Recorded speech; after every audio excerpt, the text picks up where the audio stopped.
Welcome back, everybody, to another episode of Colony Drop, a Gundam podcast. My name is Brian.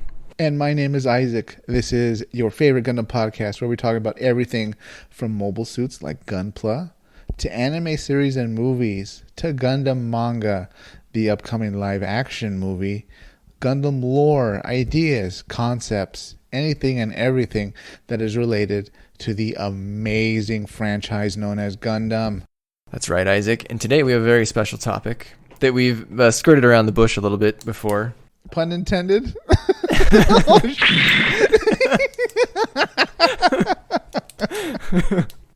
Oh, no, but that works very well, so we're going to keep it in. So we call it double whammy in terms of puns.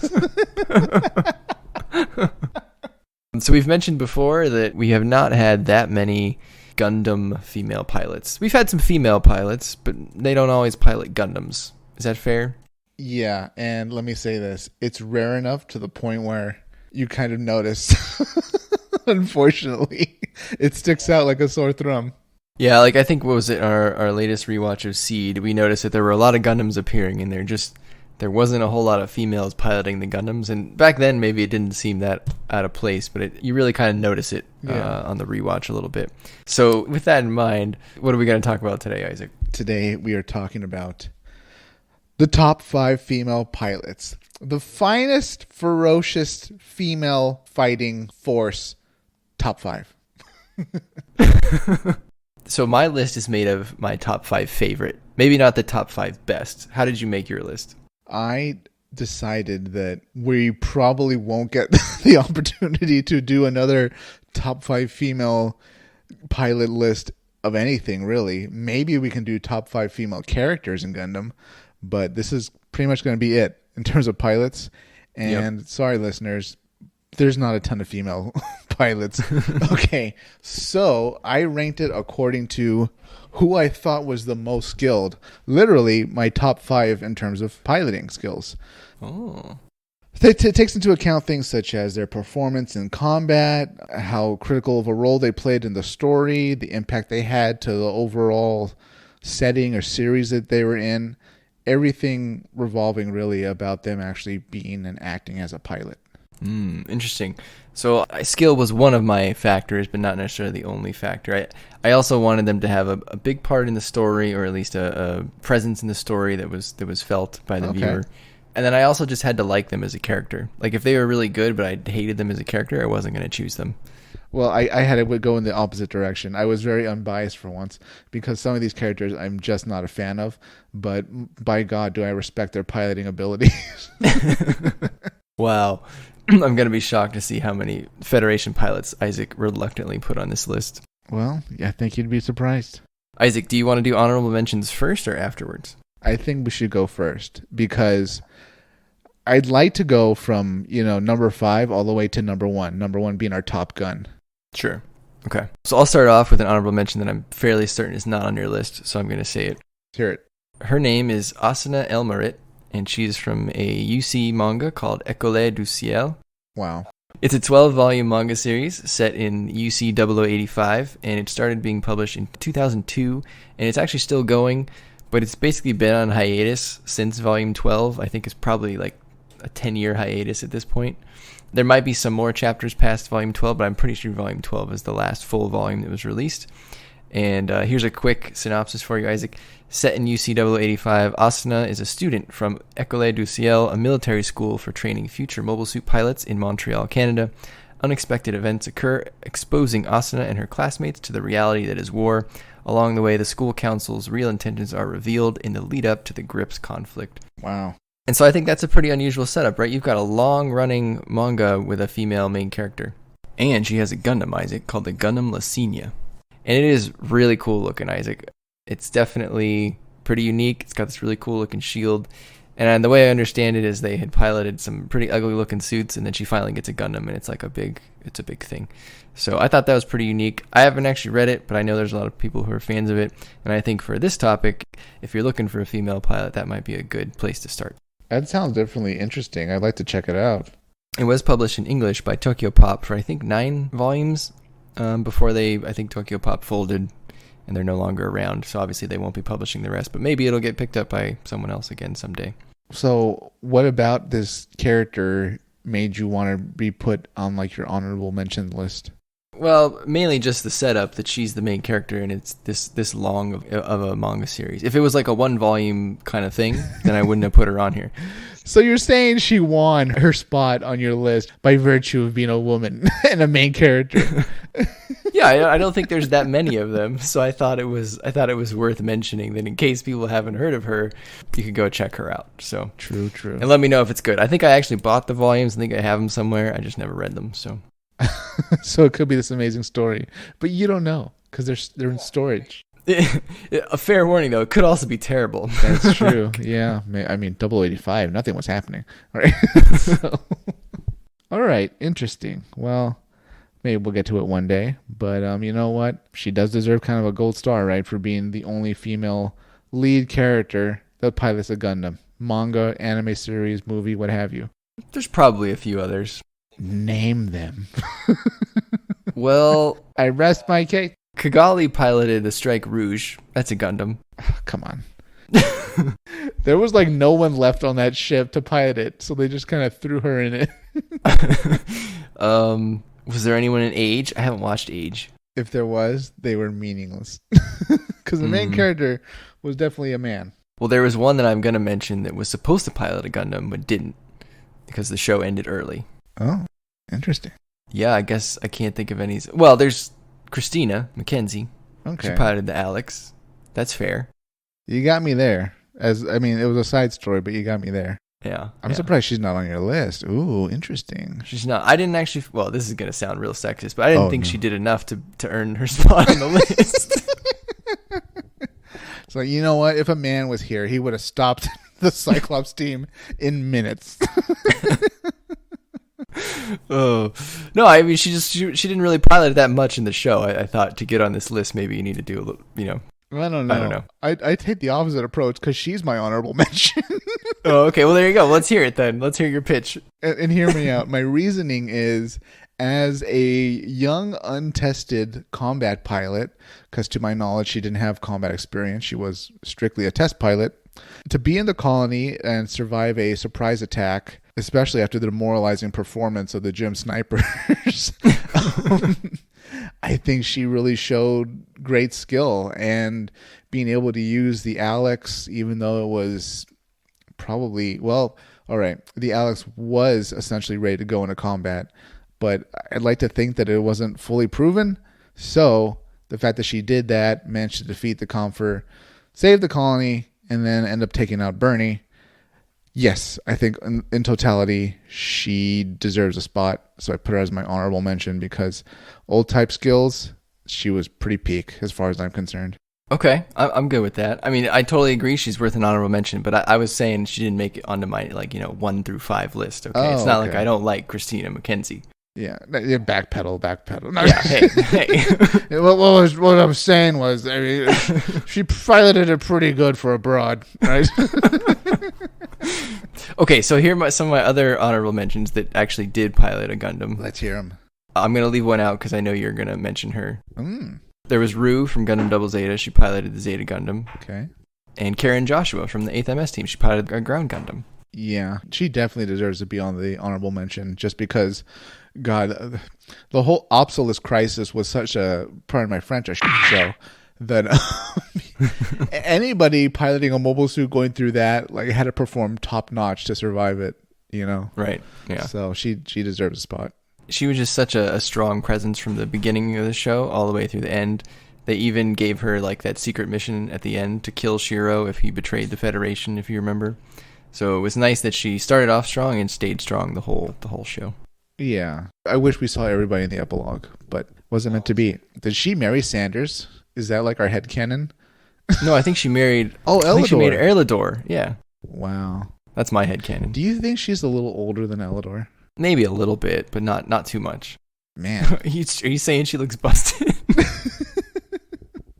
I'm saying she looks perhaps at maximum a decade older than him. Oh, wow. I don't think she's that much older. Well, okay. Well, I said maximum, but generally probably 3 to 8. Okay. The other people I can think of that piloted Gundam, Fumina from Build Fighters. I don't know if we're counting Build Fighters, but I mean, she piloted, Winning Gundam. There was Rain. She piloted, was it Rising Gundam?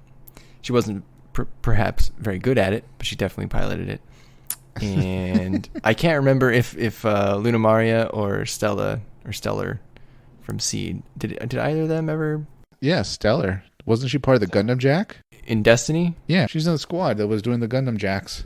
Okay, so see, there's a few. Yeah. They're not on our list. But no. We have to dig for them, and especially Stellar, to her, not to her credit so much, but her discredit, I guess. She was pretty much right up there with like enhanced naturals. She was a sub-boss, essentially, in the series. Yeah, that's fair. All right, Isaac, shall we start with number 5? Let's do it, Brian. Who is your number 5 on your list of top 5 female pilots in the Gundam series? All right, number 5. I was very close to putting Karen Joshua at number 5, but I went with this woman because I was trying to give non-UC pilots some credit. So my number 5 is Amida Arca from Gundam Iron-Blooded Orphans. Wow. She pilots the custom Hyakurin, or however you say that. I can't remember. Mm-hmm. It's kind of like the pinkish color, which fits right in with her appearance. Remember, Isaac, if you remember Amida, she's very much the Faye Valentine of Gundam. She dresses fairly provocatively, just like Faye from Cowboy Bebop does. Of course. And actually, I didn't actually watch Iron-Blooded Orphans dubbed. I watched it subbed, so when I went and looked up the dubbed voice today, and she's also voiced by Wendy Lee, who also voiced Faye Valentine in Cowboy Bebop. So how about that? I didn't really like her at first in the show. I thought she was a little bit of a kind of a tropey hot girl.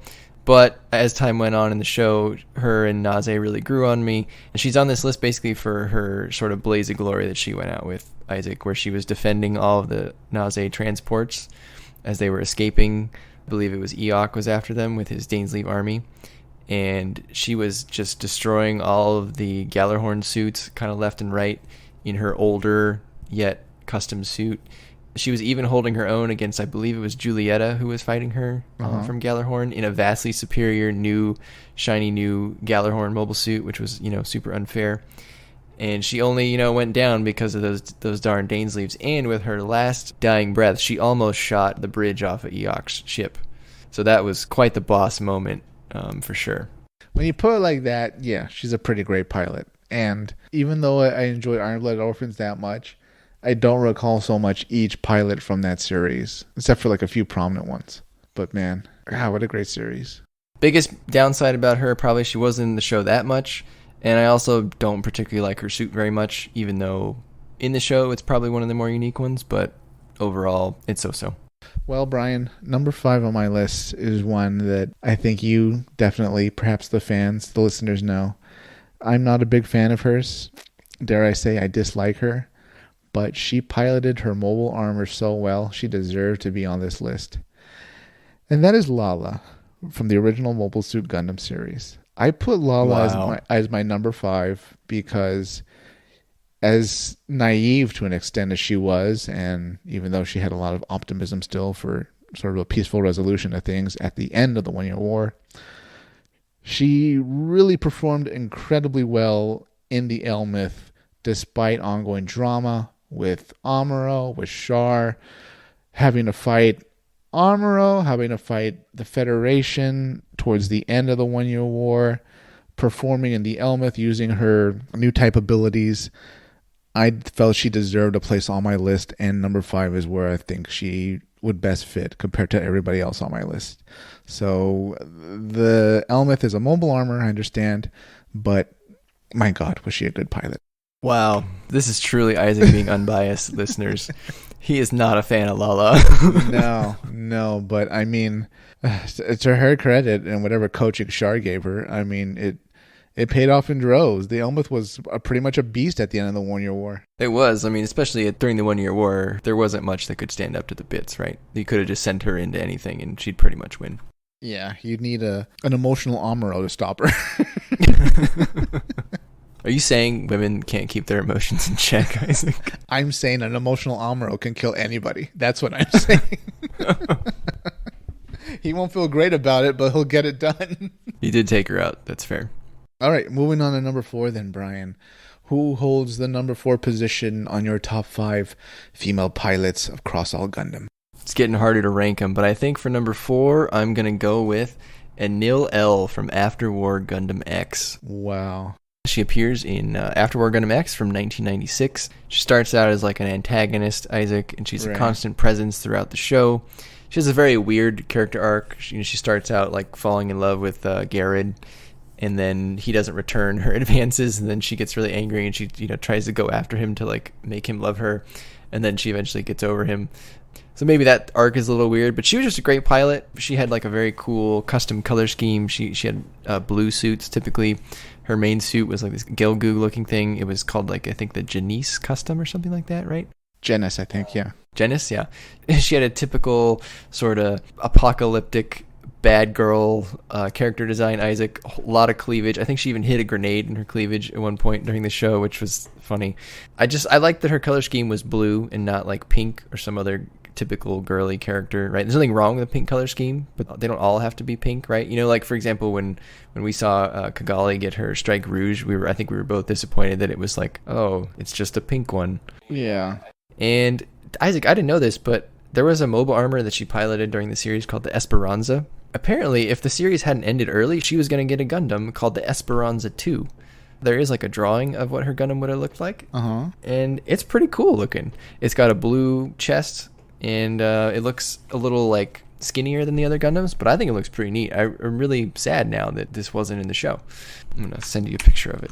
Yeah, please do. I mean, that makes a Gundam X even more of a tragedy because it had such a cool setting. Oh, wow. Let's look at it. This looks pretty crisp. This definitely looks like a supporting mobile suit. Almost a bit of tall geese in there, with the legs and stuff. Yeah, a little bit. Man. Anyways, what was I saying? Oh, Gundam X, such a tragedy that it ended early because it had such a cool, interesting setting. But from what I vaguely remember reading, they inappropriately put its airtime during the wrong day of the week or something like that, and they kind of shot themselves in the foot. Something like that happened. And then they try to fix it, or ratings were falling, and then they put it in an even worse time spot. So it was doomed to failure by things outside of the story's actual control. Such a pity. So Anil L's Gundam, the Esperanza 2, was a victim of that tragedy, Isaac. Such a tragedy. I vaguely remember the Esperanza. Yes, it was some type of mobile armor, I think. Or maybe I'm thinking the Petulia. It's hard to remember. There were a lot of weapons going around after War X, but definitely worth a rewatch soon. All right, Brian. You know who is on my list for number 4. She has done an incredible job, not only as a Gelgoog pilot, but also being a de facto admiral running her own small fleet after a Babaku. Number 4 on my list is Shima Garagao, the Mayfly of space, the unknowing butcher of Island Ifish. Say what you will about her and, her choices and stuff, but she was skilled enough to go toe-to-toe with the Albion and its mobile suits multiple times, skilled enough to survive after the 1-year war, and clever enough to side with the Federation conspirators that were going to eventually form the Titans. Sadly, she went up against the Dendrobium, but I challenge you to say any pilot could survive up against the Dendrobium. Other than that, if she went up against a Jim or a Gundam in her Gerber Tetra, I think she would have come out on top. So Shima holds a place of honor at number 4 on my list. Yeah, and again, real shame that we didn't get to see more of that Gebura Tetra. And I think technically she qualifies as a Gundam pilot, Isaac, because the Gebura Tetra was, as you know, the GP04. Very true, yeah. It got a cosmetic facelift, but the internals, the guts, all Gundam. Man, if we did a list of like most gruesome deaths, hers has to be up there, right? Pretty much, yeah. I don't think I've ever seen another situation where the cockpit was hit with such force that the visor of the pilot blew open. She might be the only one in any Gundam series where that happens too. The beam just incinerated her. Like she was there 1 minute and then she was gone. Also, when we do our Gundam fashion show, I'm pretty sure she's going to be somewhere on my list because she's got like that cool poncho. She's got a fan. She's on the short list of people in Zeon that wear a red uniform. She's into tiger stripes. Yeah, and beautiful paintings. And her uniform restrictions are very loose, as we've already covered. Yeah, that or they never repair their air conditioning unit, so every day is slightly warm. All right, Isaac, number 3. Are you ready? Let's hear it. All right, number 3 is definitely someone who would never be on your list. But number 3 for me is Allenby Beardsley from Mobile Fighter G Gundam from 1994. Do you remember Allenby, Isaac? No. So Allenby is Neo Sweden's Gundam fighter for the 13th Gundam fight, and she is the only female fighter in the tournament. Oh my god. She's a little bit of a female Wolverine. She was orphaned and taken in by Neo Sweden's government at a young age, who then experimented on her to make her the best mobile fighter they could, using what they call the Berserker system.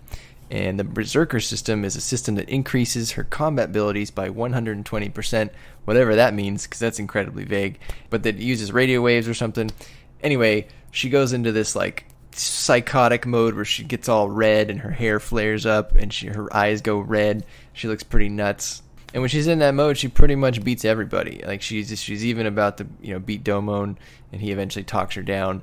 But he had to talk her down. He didn't beat her in hand-to-hand combat. So I really walked away with the sense that she could kind of beat everyone in that mode, which is kind of cool, right? She's the only female pilot in the fight, and she almost beat the main character. So I thought that was neat.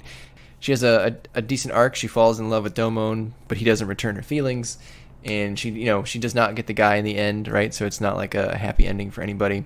Man. The one regret I have on Allenby is I wish she would have been given a Shuffle crest. All of Domon's friends, they became part of the Shuffle Alliance. They all got a Shuffle crest. I really wish they had made her, the Red Joker or something. I know they had already used the Joker and then the Jack, King, Queen, and Ace.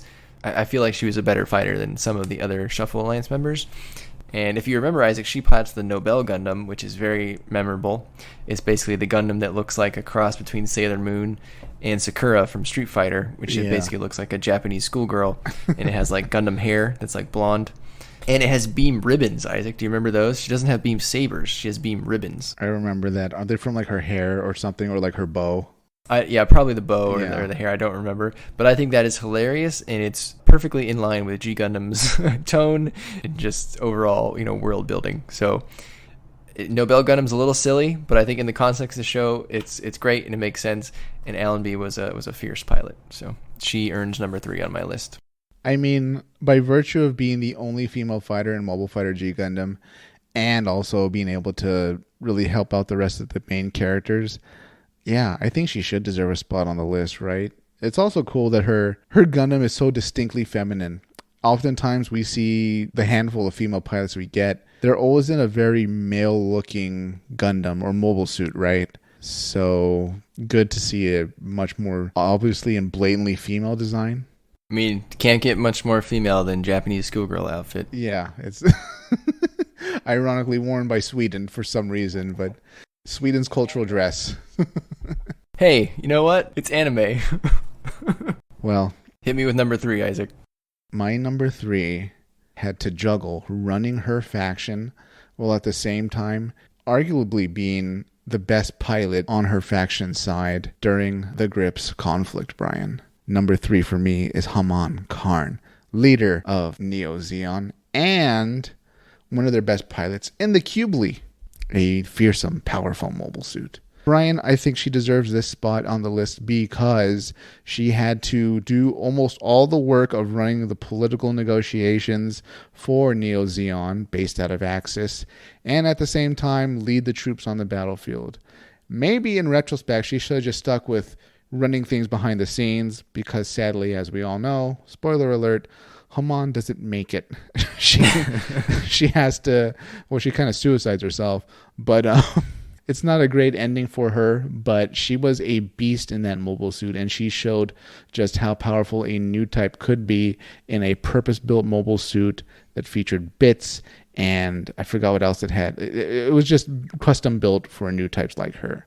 So she deserves her spot here for everything she did. Well, that's interesting that you put her at number 3, Isaac, because I have her at number 2. Wow.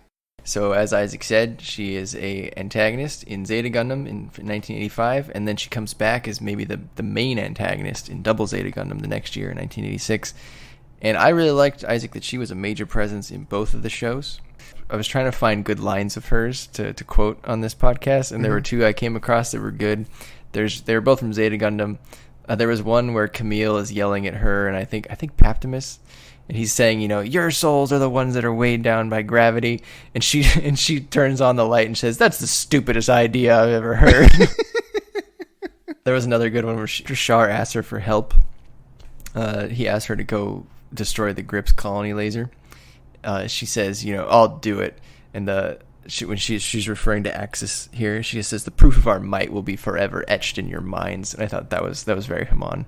Arguably, she would have possibly led Neo Zeon to better heights had they won, compared to the zombies, right?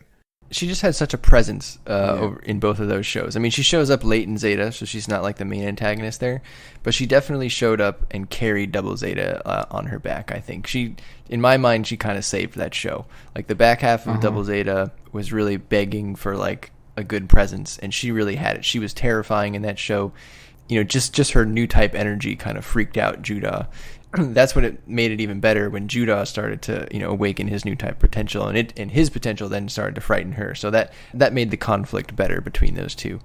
And Isaac, like you said, she has a signature mobile suit that is super unique. I mean, you can spot the silhouette of the Cubile from a mile away and be like, "Oh, I know what that is." Right? There's nothing else in Gundam that looks like it, or really in other franchises. No, it's got to be one of the most unique Zeon suits, right? Very alien in appearance, I'd even say. Like, you could almost look at it and think it was a third faction besides Zeon, Mm-hmm. Yep. So, and poor Haman.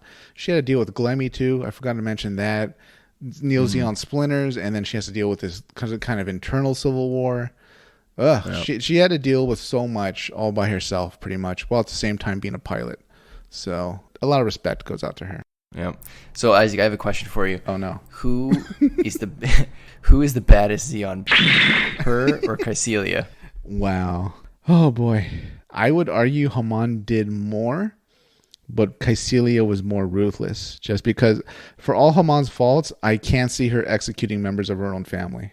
That's fair. Yeah, she seems like, even though she's on Zeon and arguably self-serving using Maneva, we can tell that she has some morality. Don't mess with Haman, listeners. Yeah, pretty much. Yeah, Kycilia, though, I mean, maybe I don't know. Well, it's such a complex answer, right? Because Kycilia clearly cared about Dagwin enough to the point where she would avenge his death, no matter the impact to the war effort. So, I don't know. That might be a case of love over reason. I don't know. It's complex. Yeah. All right, Isaac. Let's hear your number 2. Okay, my number 2 lived a peaceful life in her colony before it was unexpectedly attacked by a new faction in the Universal Century. Her colony was conquered, and she got somewhat forcibly recruited into this new faction, but she excelled as a pilot to the point where she could defeat her father in combat against his massive mobile armor. Her name is Cecily, but her real name is Vera Rona. Wow. Brian, she is my number 2 because she went from 0 to incredibly skilled in no time at all, based on her innate abilities, most likely as a new type. Because the Crossbow Vanguard attacked, she got swept up all in it, got her training, and by the end of the movie, she's able to go toe-to-toe with mobile suits, bugs, and of course, the sinister Rafflesia mobile armor, piloted by her father, Iron Mask Kurozo Rona. Yeah, she went from 0 to hero in about 15 minutes. Pretty much, yeah. So she picked up things quick, but the other part of it is new type. To her credit, and as rushed as F91 could be, she's partly responsible for really saving the day at the end. If she wasn't there, the bugs probably would have been much more successful. Iron Mask would have lived and gone on to make more bugs, probably win the civil war that eventually happens in Cosmo Babylonia. But that didn't happen at all. Cecily was there along with Seabook.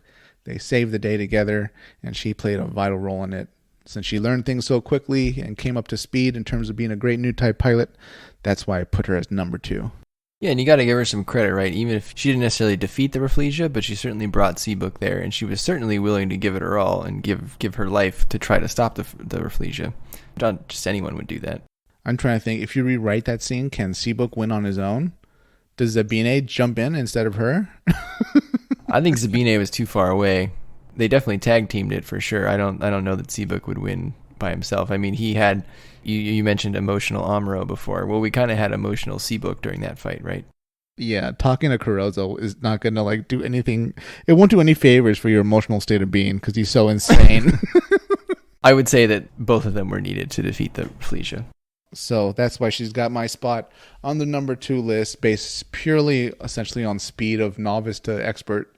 Brian, who is number 1 on your list of top 5 ferocious female pilots fighting force? My number 1 is Emma Sheen for Mobile Suit Zeta Gundam from 1985, Isaac. Wow. She is a former Titan who defects to the AUG and becomes one of the main pilots of the show. What I liked about Emma was a few things. First, she's just always a good pilot. She doesn't really have any standout broken abilities. She's not like this crazy new type person who's just by default better than everyone. Another thing I like about her is that she puts Camille in his place many times. I think she slaps him, I think I read at least 4 times during the show. Like, if you were to count the number of times that people get slapped in the show, like, Bright would be number 1, but I feel like Emma would be, like, number 2. She's like, so if you like Bright for slapping people, then you gotta like Emma for doing it, too. She's like the female Bright in this case. Wow. There was also a part in Zeta, which I really liked when I remember first watching it, where she mentioned that she had met Amuro Ray, and, like, Amuro hadn't been in the show yet. And so I just thought that was a cool thing. But I think most of all, Isaac, she has what I think to be saddest last few episodes of any character in Gundam to me. In a few episodes, she goes from losing the guy she liked, who was a captain or commander, I forget what his rank was, Henkin. Do you remember that guy? Vaguely. Her and him have this sort of like, understood romance going on, but they don't really talk about it.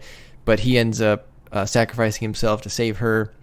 And then after that, shortly, she's forced to fight that traitor Rekoa from the Argama, who switches sides and goes and sides with Paptimus.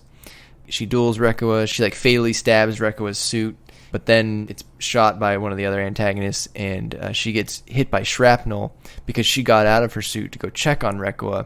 And Camille goes and finds her and pulls her in. But at this point, the shrapnel's already in her body, and she ends up dying in Camille's arms. And he has to leave her on that ship and fly away. I just thought that was super sad when I first watched Zeta Gundam. So I think that's probably the saddest death in the franchise. And I always thought her suit was cool, the Super Gundam. There's just basically the Mark II with the G Defensor merged on its back. I thought it was a cool silhouette. I always thought it was neat. It wasn't, it's not like a main character Gundam, right? But I don't know. I really liked Emma. I think she's my favorite female pilot, so that's why she's number 1 on the list.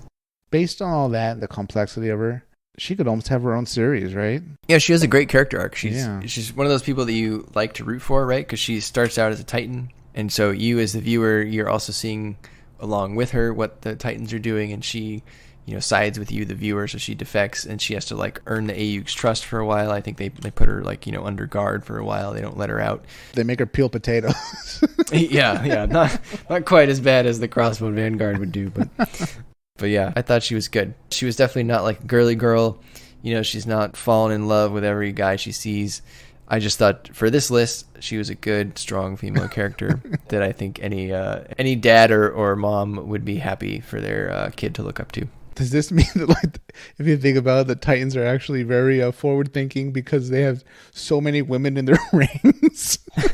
Could be. There's multiple female pilots in the Titans, if you think about it. I feel like there were just a lot more females in the Zeta era. Yeah. Are you noticing that as well? Yeah, in the original series, I don't know what happened in the military, but there's just not a lot of them. Maybe all the men died in the 1-year war, and they were like, oh. That's true, right? I mean, I'm trying to think of officers besides Matilda. I think she's the only one. I mean, we had, like, Sayla, I guess, and it's not like Amuro fought any big females, really, besides Lala, but she's not like a normal Zeon soldier. No, I would be very doubtful if she even had rank.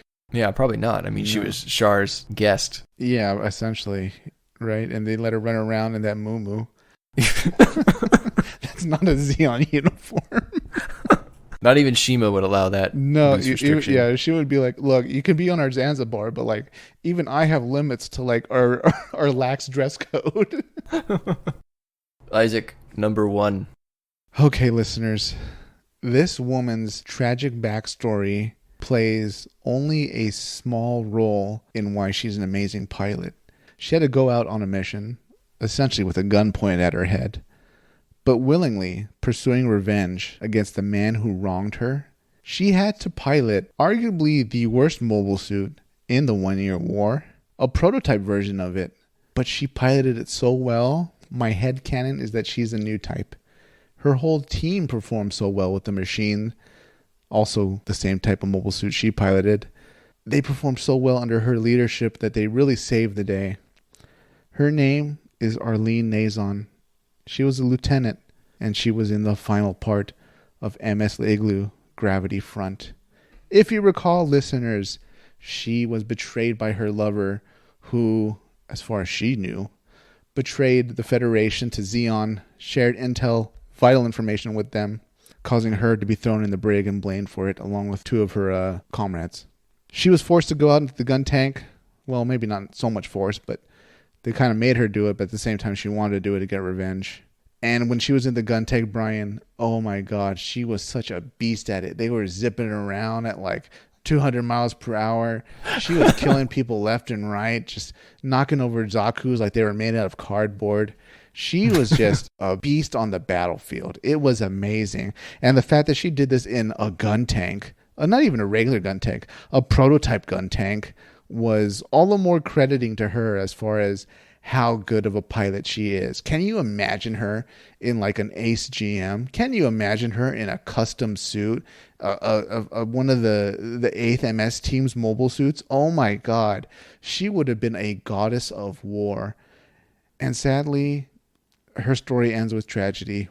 But based on her sheer skills, based on her performance, based on what happened in her episode of Gravity Front, I put her at number 1 on my list, Brian. Wow, I did not expect that. But you're right, she was a great pilot, for sure. She was a beast. And even if her story did end in tragedy, she did accomplish what she set out to do in that episode, even if it didn't end well for her and even if it was under false pretenses. So you got to give her credit. She sacrificed everything to accomplish her goal, and she did it. It might be a tribute to the animators. Well, it is a tribute to the animators, but for whatever reason, tank warfare in MS Igloo looks amazing. Whether it's the Type 63s, whether it's the Zeon tank, or the prototype gun tank she was piloting along with her squad. It's just such a thrilling spectacle to see the gun tanks in combat, to see tank warfare in combat. And she outperformed everybody in a primitive mobile suit. Essentially a glorified tank. She was able to knock out a ton of Doms and Zaku's. She really cemented herself, as far as I'm concerned, as one of the most amazing pilots we've ever seen in Gundam. I think she even took out that Goof Custom. Do you remember that? Remember I was like, oh, this is terrible. Yeah, they sent one out in the battlefield. Yeah, and it like ate a bullet like right to the chest, like right away. And I was like, oh, yeah, that was embarrassing. This'll stop her. Oh, no. What do you mean they have flamethrowers?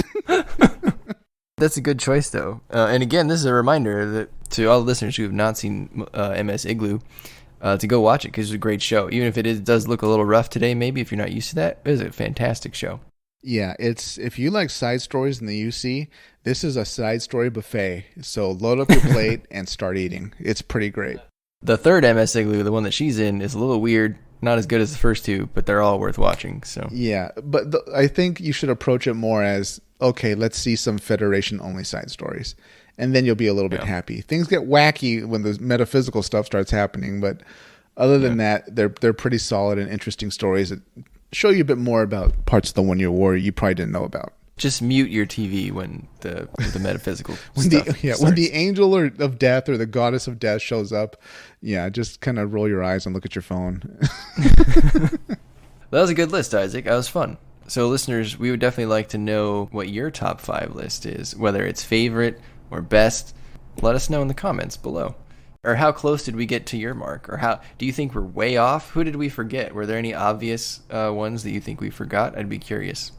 Is there a female pilot you think blows everybody out of the water that we said? Comment below. Tell us why. And I think I speak for Brian when I say we really hope we see a lot more female pilots in upcoming content, just because there's not a whole lot of them, and it's 2021, and we should probably be seeing a little bit more than we do. That's right. And Isaac, this goes back to our discussion that we had before, but I'm going to bet that we see at least one in the live action movie. I hope so, and I'd be surprised if we don't. Because with the way things are now, I think representation of lots of different groups is kind of expected now, and it's a bit surprising when it doesn't happen. So if we don't see a female pilot, I think it'll be very comment worthy. And listeners, make sure you answer my question. Who is the baddest Zeon? Haman Khan or Kaisilia Zabi? What if somebody says Shima? Because, technically she had a critical role in the colony drama. Oh, that's true. All right, we'll make it a three-way choice. Haman Khan, Shima Garagao, or Kaisilia Zabi. If you think about it, Shima killed more than a lot of people combined. That's true. She's right up there with the laws in terms of, mass murder. I didn't think of it that way. You're right. Oh, boy. All right, listeners, make sure to like, comment, subscribe, and we'll see you next week. Take us out, Isaac. Listeners, before you go to sleep tonight, stand next to your bed. Get on your knees, put your hands together, look up at the ceiling, and hail Zeon. Good night, everybody.